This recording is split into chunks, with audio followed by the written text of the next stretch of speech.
Dans une séquence vidéo précédente, nous avons introduit l'instruction de branchement conditionnel, le if, et nous avons vu que pour pouvoir fonctionner, cette instruction a besoin d'exprimer des conditions. Les conditions que nous avons employées jusqu'ici étaient des conditions simples, qui consistaient par exemple à comparer la valeur d'une variable avec une valeur. Nous allons voir maintenant qu'en C++, il est possible d'exprimer des conditions plus complexes. Vous avez ici un exemple d'instruction de branchement conditionnel, un if, tel que nous avons déjà eu l'occasion d'en rencontrer précédemment. Nous voyons que pour écrire cette instruction, nous avons besoin de formuler une condition, ce que l'on voit concrètement ici. La condition dans le cas présent est une condition simple qui consiste à comparer la valeur d'une variable n avec la valeur 5. Petit détail syntaxique, la condition dans une instruction de branchement conditionnel est toujours entourée de parenthèses, ce que l'on voit concrètement ici. Une condition en C++ est en fait une sorte d'expression dont la particularité est de retourner deux valeurs possibles. Ces valeurs sont soit true, soit false. Tout simplement, une condition sera évaluée à true lorsqu'elle est vraie et évaluée à false lorsqu'elle est fausse. Prenons un exemple concret. Imaginons que j'ai une variable n dont la valeur est 0 et j'écris la condition n inférieure à 5 que je veux évaluer. Ici, la valeur n, 0, est bel et bien inférieure à 5, ce qui veut dire que cette condition est vraie. Lorsque je l'évalue, elle va donc retourner la valeur true. Imaginons maintenant que n vaille 10. J'évalue la même expression. Évidemment, ceci n'est plus vérifié, la condition est fausse. Par conséquent, l'évaluation de la condition va me retourner la valeur false. Commençons par examiner de façon un peu plus exhaustive comment on peut formuler des conditions simples en C++. La vocation d'une condition simple est de comparer deux expressions, et pour cela, nous avons besoin d'utiliser ce que l'on appelle des opérateurs de comparaison. Inférieur, supérieur en sont deux exemples que vous avez déjà eu l'occasion de croiser précédemment. Donc, évidemment, C++ offre toute une palette d'opérateurs prédéfinis pour formuler des conditions simples. Imaginons par exemple que j'ai deux variables x, y. Je veux savoir si la valeur de x est inférieure à la valeur de y. Naturellement, je vais employer l'opérateur de comparaison inférieur et écrire ma condition de cette façon. De même, si je veux savoir si la valeur de x est la même que la valeur de y, je vais utiliser l'opérateur de comparaison égal qui me permet de tester cette condition. Vous disposez des tenants inférieurs ou égal, supérieurs ou égal et différents qui permettent d'exprimer toutes sortes de conditions simples. Petite mise en garde de rigueur, l'opérateur utilisé en C++ pour savoir si deux valeurs sont égales se formule au moyen de deux symboles égaux. À ne pas confondre donc avec le symbole égal tout court qui lui est utilisé pour formuler une affectation. Si je veux savoir si la valeur d'une variable n est 5, je vais donc utiliser l'opérateur égal pour formuler ma condition et non pas l'opérateur égal tout court. Ce qu'il faut savoir cependant, c'est que les compilateurs C++ vont considérer ce genre de tournure comme licite. Nous allons examiner pourquoi dans le transparent suivant. Licite certes, mais néanmoins déconseillé, en tout cas à ce stade d'apprentissage du langage. Ce qu'il faut savoir, c'est qu'en C++, toute expression, quelle qu'elle soit, fait quelque chose, mais vaut aussi quelque chose. Examinons ceci sur un cas concret. Nous avons ici une expression, n égale 5. Cette expression fait clairement quelque chose. Ce qu'elle fait, c'est affecter à une variable n la valeur 5.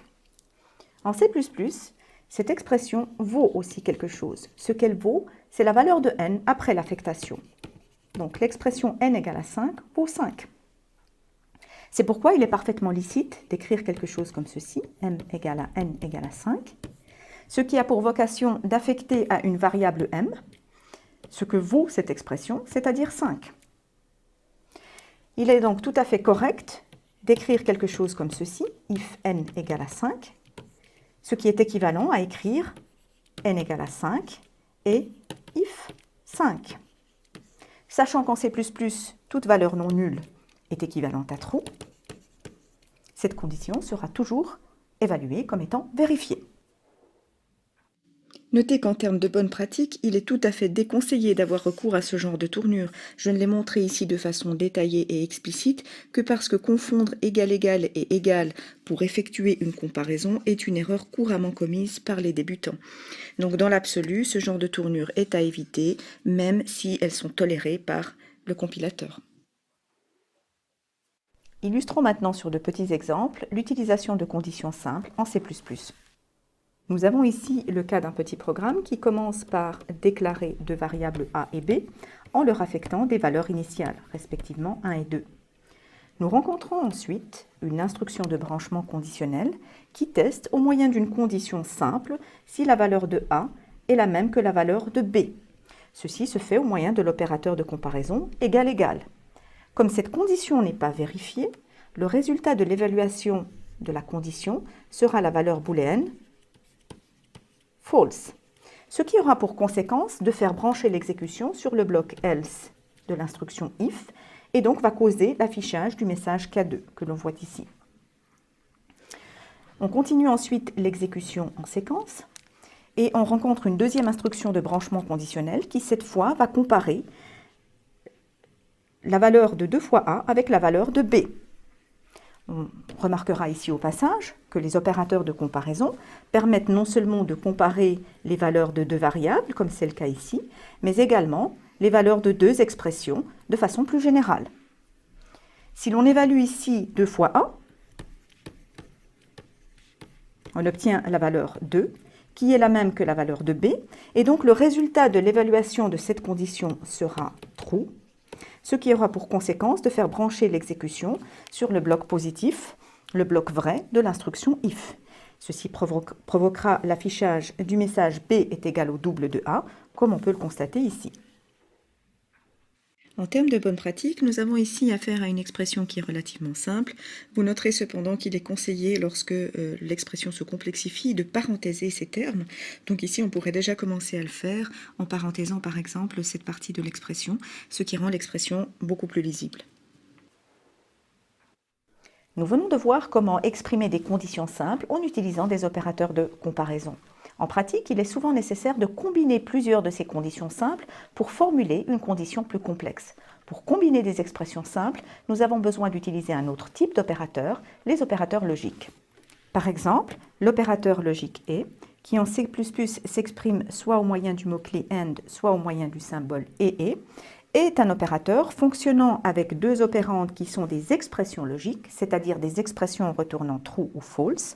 Le résultat de l'évaluation de l'expression impliquant le AND est true, uniquement dans le cas où chacun des opérandes vaut true. Dans tous les autres cas, imaginons par exemple que l'un des deux opérandes et a fortiori les deux soit false, le résultat de l'évaluation de l'expression globale sera false également ici. Voyons maintenant sur un cas concret comment utiliser l'opérateur logique et. Nous avons ici le cas d'un petit programme qui demande à un utilisateur d'introduire un nombre et nous souhaitons que ce nombre soit compris entre deux bornes, 1 et 10. Le nombre est lu depuis l'entrée standard et stocké dans une variable n. Nous voulons vérifier que le nombre introduit par l'utilisateur répond à nos attentes et bien compris dans les bornes en question. Et pour cela, il faut que les deux conditions suivantes soient simultanément vérifiées.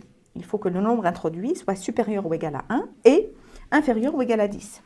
Puisque l'on veut que les deux conditions soient simultanément vérifiées, il faut utiliser l'opérateur logique et. Imaginons maintenant que l'utilisateur ait introduit la valeur 0. Ceci aura pour conséquence que l'évaluation de cette expression retournera false. Une expression qui implique un AND ne retourne true que si ces deux opérandes sont true, ce qui n'est pas le cas ici. Donc le résultat ici de l'évaluation de l'expression avec le AND est également false. Par conséquent, nous allons brancher sur la partie else du if et afficher incorrect pour signifier à l'utilisateur qu'il n'a pas introduit un nombre conforme à nos attentes. Si maintenant, par contre, l'utilisateur introduit la valeur 5, l'évaluation de cette expression retournera true. L'évaluation de cette seconde expression retournera également true, ce qui aura pour conséquence que l'évaluation de l'expression avec le AND retourne également true. À ce moment-là, nous allons brancher sur la partie positive du if et afficher correct pour signifier à l'utilisateur que le nombre introduit est bel et bien correct.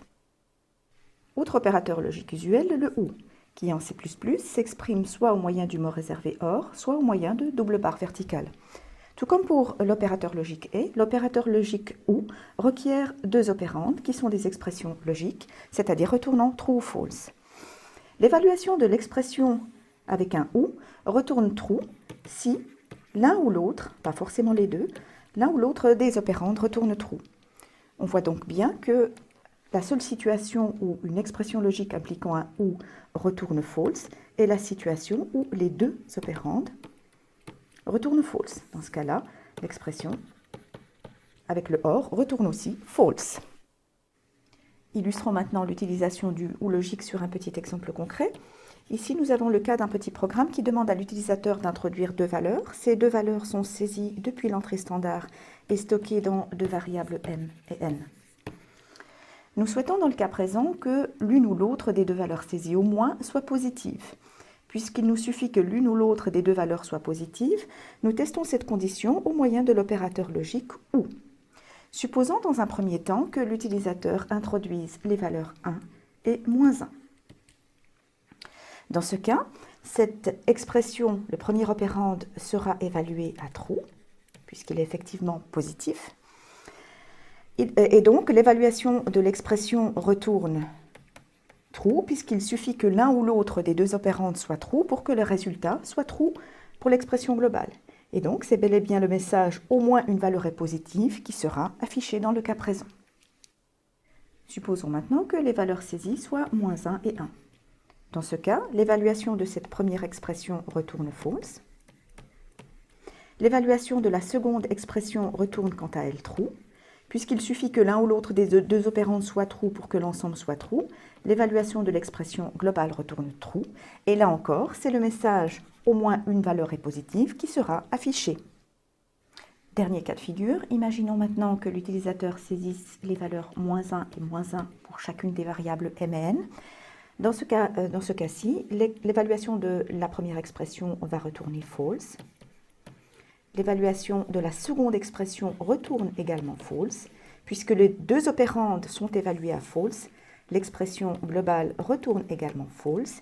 Et dans ce cas, c'est le message « les deux valeurs sont négatives » qui sera affiché. Dernier opérateur logique usuel, le non, la négation, qui en C++ s'écrit soit au moyen du mot réservé note, soit au moyen du point d'exclamation. L'opérateur logique note est un opérateur logique unaire, c'est-à-dire qu'il n'attend qu'un seul opérande, qui à nouveau est une expression logique retournant true ou false.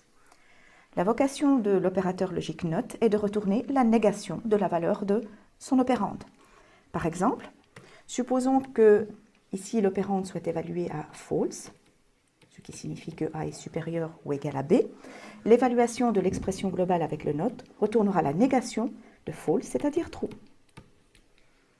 Supposons maintenant que l'évaluation de cette opérande retourne true. L'expression globale retournera cette fois la négation de true, c'est-à-dire false.